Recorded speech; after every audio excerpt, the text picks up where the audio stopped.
নমস্কার বন্ধুরা, আপনারা সকলে কেমন আছেন? প্রিয়াঙ্কার কিচেনে আপনাদের সকলের অনেক অনেক স্বাগত। আজকাল নিয়মিত রেসিপি দেওয়া সম্ভব হয় না। আজ অনেক দিন পর আপনাদের সামনে ছোট্ট একটা ভিডিও নিয়ে উপস্থিত হয়েছি। এখানে বিউলির ডাল নিয়েছি, ডালটাকে ভালো করে ধুয়েছি। এবার 3-4 ঘন্টা মতো ভিজিয়ে রেখে দেব। এখানে আমি একটা থালার মধ্যে সর্ষের তেল দিয়ে ভালো করে থালাটাকে মাখিয়ে রোদে দিয়ে দিলাম। আজকে বিউলির ডালের বড়ি তৈরি করব। কোনোভাবে ডাল বাটাটা ক্যামেরাবন্দি হয়নি। ডাল বাটাটা বেশ ভালো করে আমি ফেটিয়ে নিয়েছি। ডালটা যত ভালোভাবে ফেটানো হবে বড়িগুলো ততটাই ভালো তৈরি হবে, শুকিয়ে হালকা হবে।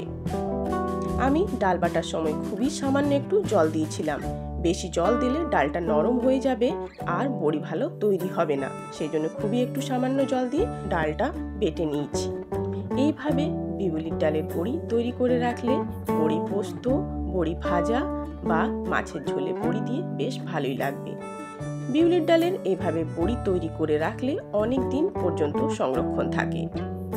এখন রোদের যা তাপমাত্রা, বেশ কয়েক ঘন্টাতে বড়ি শুকিয়ে যাবে। খুব বেশি সময় লাগবে না, কিন্তু খুব ভালো করে শুকিয়ে নিতে হবে। ভালোভাবে শুকিয়ে গেলে নিজে নিজেই ছেড়ে যাবে বড়িগুলো। আজকাল বাজারে নানা কোলায় বড়ি বিক্রি হয়।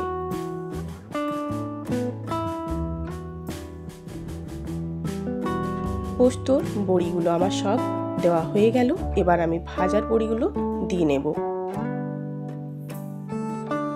তার জন্য এখানে ডাল বাটার মধ্যে দিয়ে দিলাম নুন, গোটা জিরে, পোস্ত আর পিনাট রেখেছি, ওইগুলো ওর মধ্যে উপরে দেব।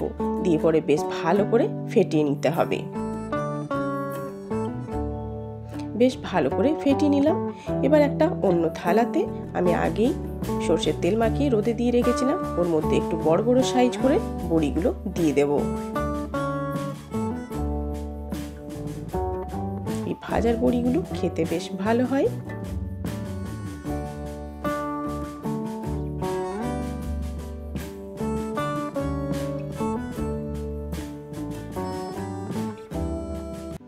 বড়িগুলোর মধ্যে একটা করে আমি বাদাম দিয়ে দিচ্ছি। তারপর সব বড়িগুলো রোদে আমি ভালো করে শুকিয়ে নেব। এখানে ছাতে আমি দিয়ে দিয়েছি। যা রোদ দিচ্ছে মোটামুটি 5-6 ঘন্টাতে বড়িগুলো বেশ ভালো করে শুকিয়ে যাবে।